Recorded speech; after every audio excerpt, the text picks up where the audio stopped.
Yesterday I explained the second cause of liberation and its obstacles, niyana and avarana. Today we will go on to the third pair of niyana and avarana, and if time permits we will continue to talk about other pairs of niyana and avarana. That niyana is aloka sanya. This is the aloka means light or illumination, and sanya means perception or remembering or paying attention to. In other words, one looks at the light or illumination, or seeing the illumination, perceiving the illumination, and this is niyana, cause of liberation. And the one which opposes it or obstructs this is tina meda, which is niyana varana, obstacle or obstruction to liberation. And as you may already know, this tina meda is dullness or heaviness of the mind, or in simple language, laziness. And this is niyana varana, an obstacle or stumbling block to the path of liberation. The ordinary meaning of aloka sanya, as given as perception of the light or perceiving the illumination, but in the realm of satipatthana practice, as much as one looks at or pay attention to the light as an object for tranquility practice, samatha, in satipatthana it is noting brightly, or noting to illuminate, or noting precisely and to be obvious, noting obviously or noting precisely. In the text is given this aloka sanya, ariyana niyana, that is, the perception of light is the cause for the liberation of the noble ones, the pure and sublime individuals. Or noting or sustaining one's mindfulness, illuminating the object, is the cause for the liberation of the noble ones. And this aloka sanya, therefore, is given as the path for the liberation of the noble ones, ariyas. And the obstacle, the obstruction, is tina meda, stiffness and torpor, or sloth and torpor, which is given in the text as niyana varana. It is an obstacle to liberation. Stiffness and torpor, or sloth and torpor, or laziness is an obstacle to liberation. The reason is because the tina meda blocks or hinders the perception of light or understanding of the practice of mindfulness to illuminate the object. Therefore, the text is given tina meda as niyana varana, obstacle to liberation. As for aloka of aloka sanya, it is given as light or illumination. The ordinary natural illuminations or lights are the light from the sun, the light from the moon, stars, and so on. These are the natural lights, and that also will include electric lights in the modern terms. Especially during the practice, when one is purified of mental impurities, cleansed of mental impurities, one's mind will become bright, serene, pure, especially when one reaches the insight stage of the fleeting momentary nature of experience, udaya abhaya jnana. One is bound to experience this aloka sanya as a power with the power of Bhavana, meditative mind.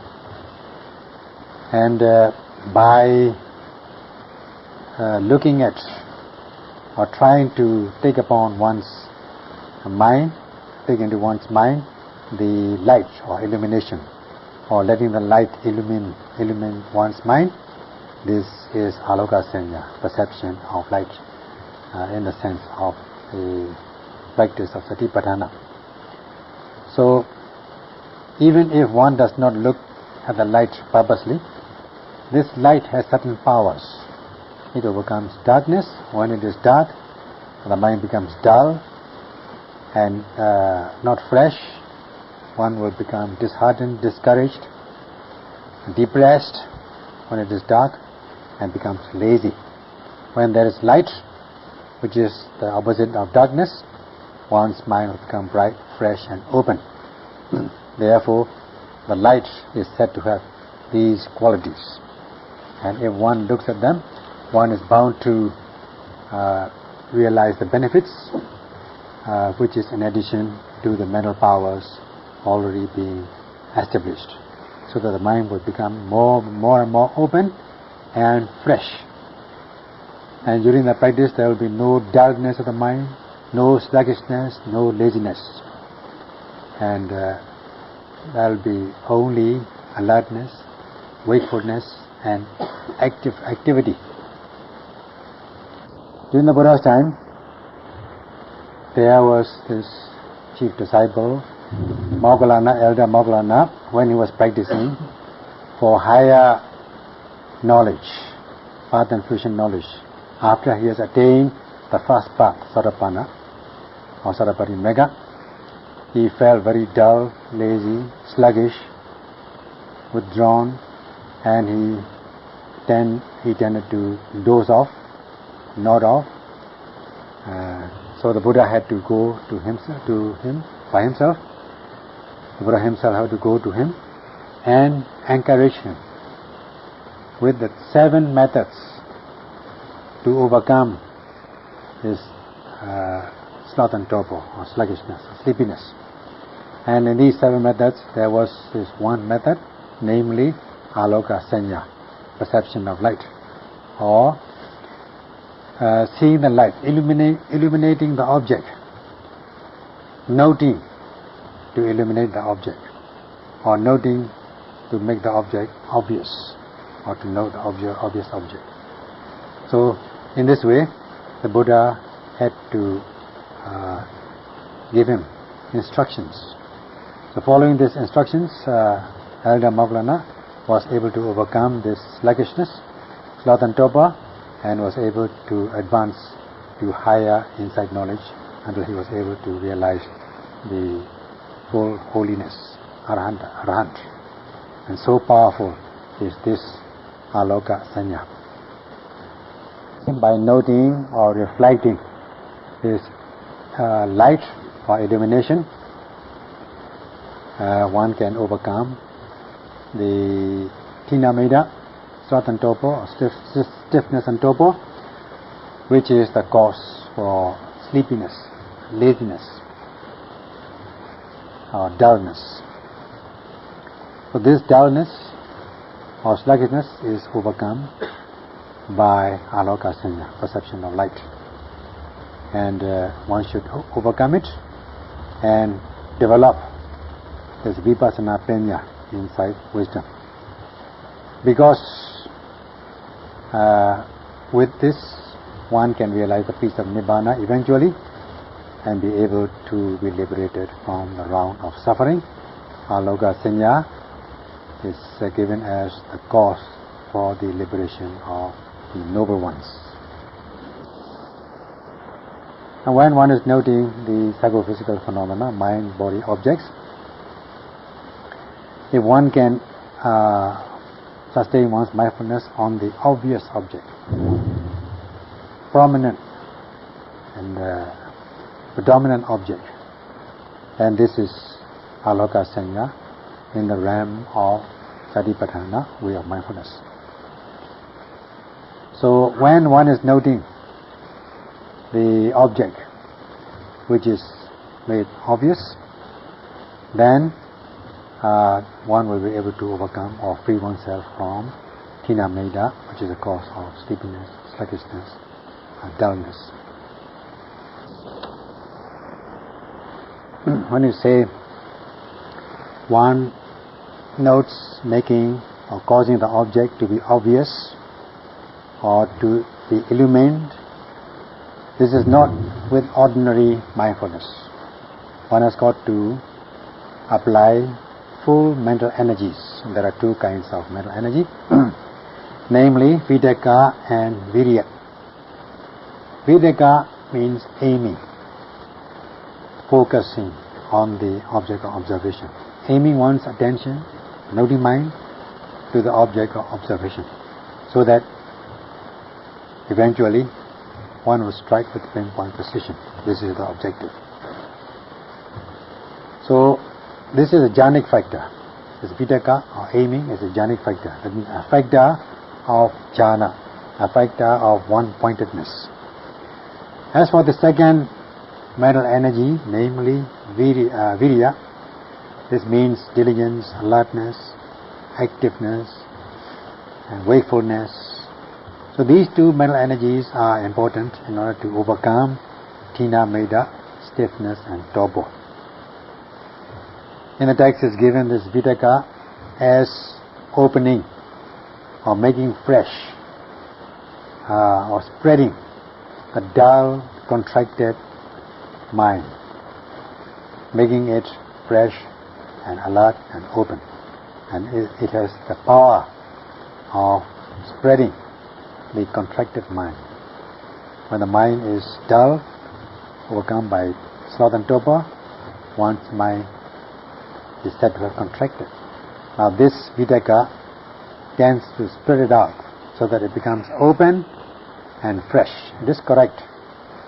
When one is aiming one's noting mind towards the object precisely, then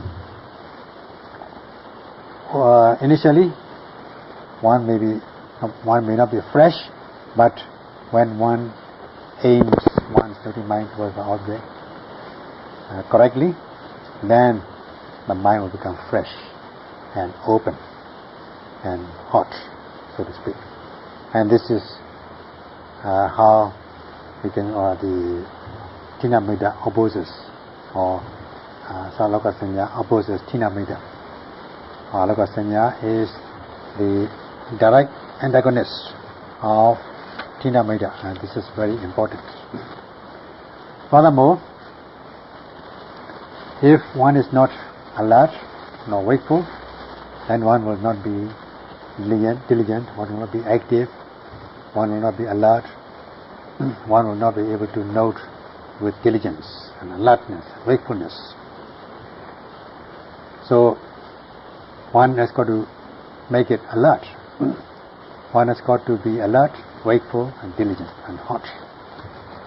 Hot means you must be energetic. So then the mind will become fresh and alert.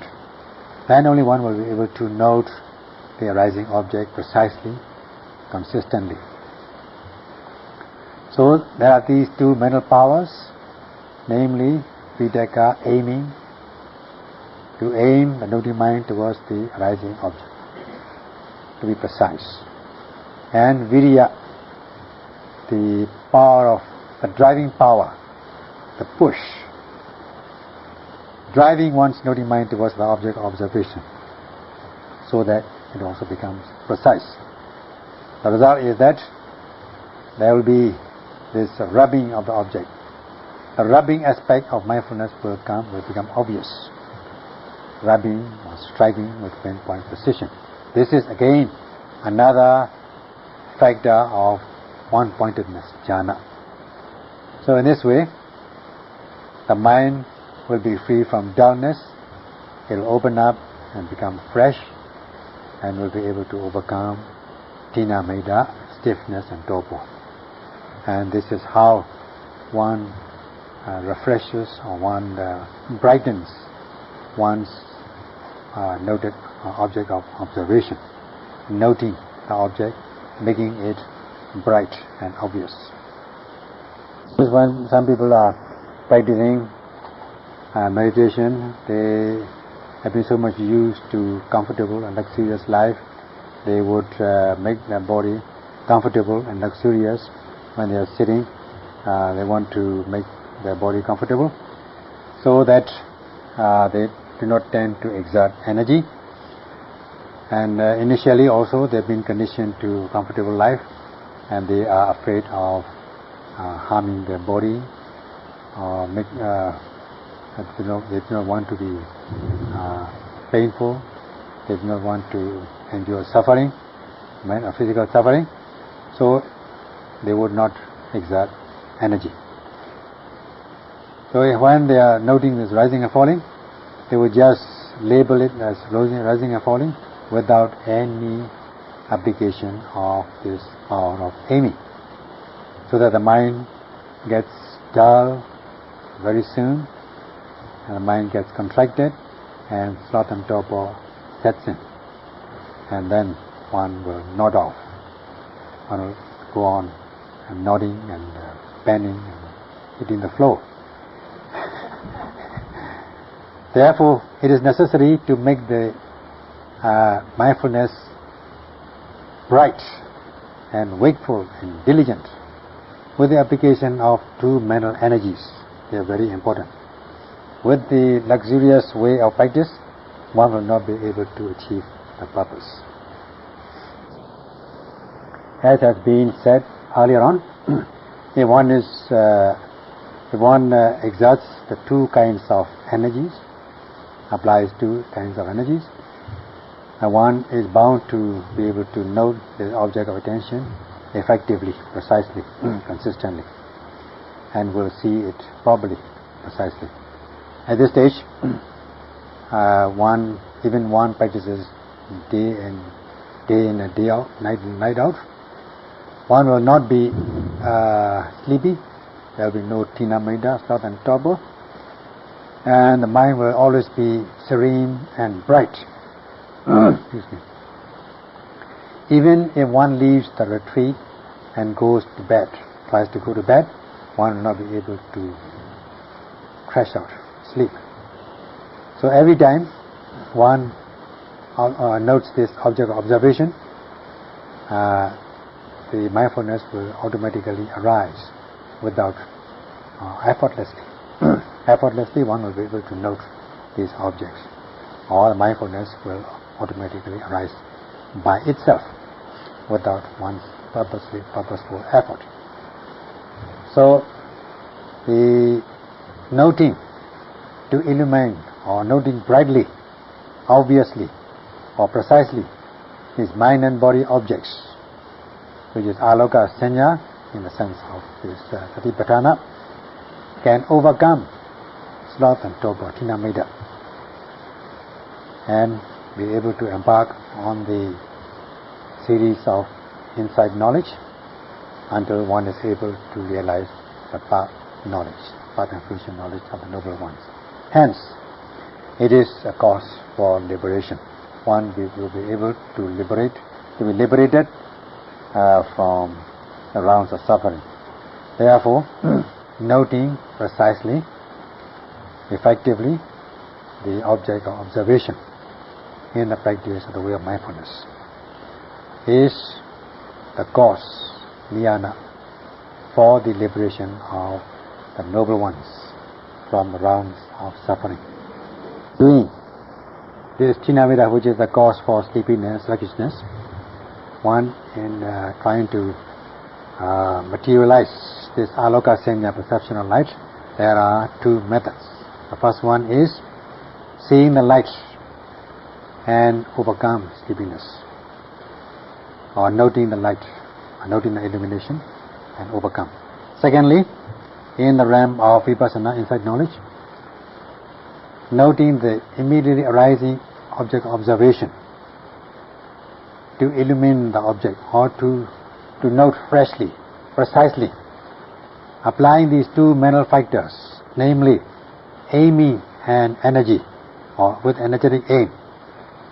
By applying these two mental factors, or you can apply one of these two methods, seeing the light or illumination, that's the first one, or noting with the application of these two mental powers, energetic aim or energy and aiming, one will be able to overcome this Tina Meda Sloth torpor, which is the cause for sleepiness, sluggishness, dullness. The dullness, which is the cause of sleepiness, also can be called Tina Meda, stiffness and torpor. And there is another kind of stiffness and torpor, that is in the practice of this high-level discipline of the way of mindfulness. One is sluggish, or one is hesitant to note every arising object, not to lose one's mindfulness. This also is Tina Meda, sloth and torpor, or stiffness and torpor. In this way, stiffness and torpor hinders aloka sanya, perception of light. Hence the name Niyana Varana cause the obstacle to liberation. So if one has got to see that this doesn't arise, that is the Tina Meda doesn't arise, and in order to achieve that purpose, one has got to exert full energy. And if it has arisen, one has got to note and overcome, noting precisely with the application of these two mental powers, illumining the object, brightening the object, note continuously in order to overcome this stiffness and torpor. When one is practicing this high-level discipline of the way of mindfulness, in order to ennoble the mind and cultivate knowledge, it is very necessary to be alert, diligent, and wakeful. And in order to achieve that, Buddha has said one word, namely Adandito, that is without sluggishness, without laziness. One should practice without laziness, without sloth and torpor. Now, if one nod off with sluggishness, Tina Meda, and to overcome that, this also is given as Adandito. And another rendering is that some of the people do not want to do anything at all. The first thing is, during the practice, one nods off. One nods and is sleepy, that is Adandito. And as for others, they do not want to do anything at all. They are at a loss to do anything. This also is Adandito. To counteract this also is Adandito. So whenever there is a chance, if there is this practice of high-level discipline in order to ennoble one's mind and cultivate knowledge, this sluggishness is an enormous obstacle, the nearest internal enemy. If one is lazy, indolent, one will not wish to practice this mind development, that is bhavana, meditation to develop the mind. Even if one undertakes the practice, one will not be able to do it effectively, diligently, and with alertness and activity, in order to realize the concentration and knowledge in a remarkable manner. Therefore, it hinders the practice, it hinders the path, it is an obstacle to the path, so it obstructs the course for liberation. So in order to overcome that, this expression Adandito was said by the enlightened one. So being conditioned to luxurious life, when people undertake this practice, this is the nearest enemy, that is sloth and torpor. It will oppress such yogis who have been addicted to luxurious life. And if such people practice 15 days or 1 month or 2 months, there will be no remarkable difference in the practice, no remarkable progress in the practice. And in the meantime, during the course of the practice. If such a person is lazy, then it will be worse. In order to understand Tina Metta better, it has been given in the text these qualities of Tina, the natural characteristic given as Anusaha, that means not wishing to exert energy, not wishing to lack of driving power. When one is faced with unbearable or difficult situations, one tends to shrink from this, from the practice, from this difficult or unbearable situation, and one is not able to face it. And also, one is scared to face it. Before one is facing, prior to this, one is afraid that this unbearable situation may arise. So one is already afraid before the actual situation arises. And when the actual difficulty arises, one cannot practice, or one cannot exert energy, driving power with gritted teeth. The mind tends to shrink and contract. Fear is synonymous with withdrawal, of contraction, shrinkage. Therefore, there is no driving power. Lacking driving power, one will not wish to exert energy. When this sets in, the mind becomes lacks slackness of mind, and the mind tends to settle back, settle down, not rise up. It will go down, it will degenerate, and it will not be fresh, it will be contracted. And this is simply put as laziness. In this way, the mind becomes very weak, and Tina weakens the mind when it overwhelms the yogis. Because the mind lacks energy, one will not be able to sustain one's posture. Then the result is one will not bend forward and so on. So Tina Metta tends to weaken one's mind, cause one to nod. And when one is nodding, this is a sign of Tina, stiffness, sloth. When Tina Metta sets in, the mind tends to oppress the yogis, weakens the mind of the yogis, contracts the mind, and withdraws the mind, so that the mind will not have any power of resistance, power of stamina. Lacking stamina, and laziness sets in. And the mind will not spread, instead it will shrink. It will adhere, congeal, cohese, and slimy. Just like when you cool the butter, it will congeal, becomes coarse and not fluid, not free-flowing. Therefore, when you go and say something or remind somebody who is dozing, he or she will become angry, will feel angry, because the mind has become very coarse and gross and rough. Just like when the butter is cooled, it becomes rough, not fluid, and not free-flowing. So the mind will not be free-flowing. The mind is said to become rough and gross. So such are the qualities described as described in the text. So you want to apply this use as butter when it is so solidified and congealed.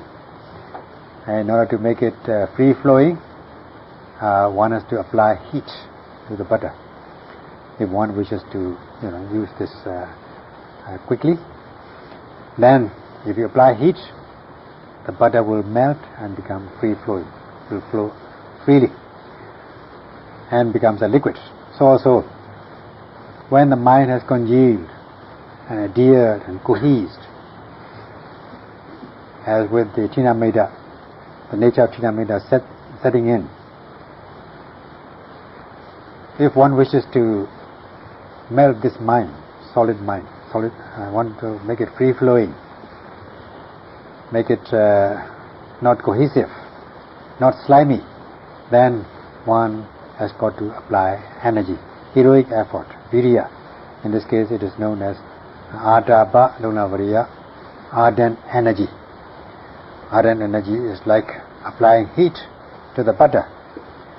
So if you apply ardent energy, the mind, the solidified mind, will melt and become free-flowing, and so will be able to sustain one's mindfulness about the even minute details.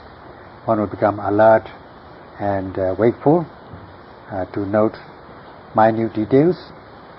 Therefore, this Tinameda also will not set in, and also Tinameda will not have a chance to enter one stream of consciousness.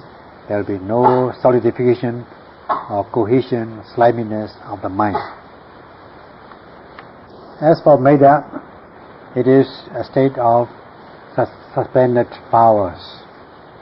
That means one is exhausted, has no more ability, no more vigor left in oneself. One has spent up all energy. One becomes wearied and unwieldy, unmanageable. Sleepiness sets in, and one, in doing anything, one will not be able to exert energy. There is no mental powers. All the mental powers are said to have exhausted. So this is the situation of Meda, the condition of Meda, as the suspended state of suspended powers of Cetasikas, that is consciousness concomitance. This is Meda, and Meda therefore is state of suspended powers, exhaustion of energy, and unwieldiness. As for Tina,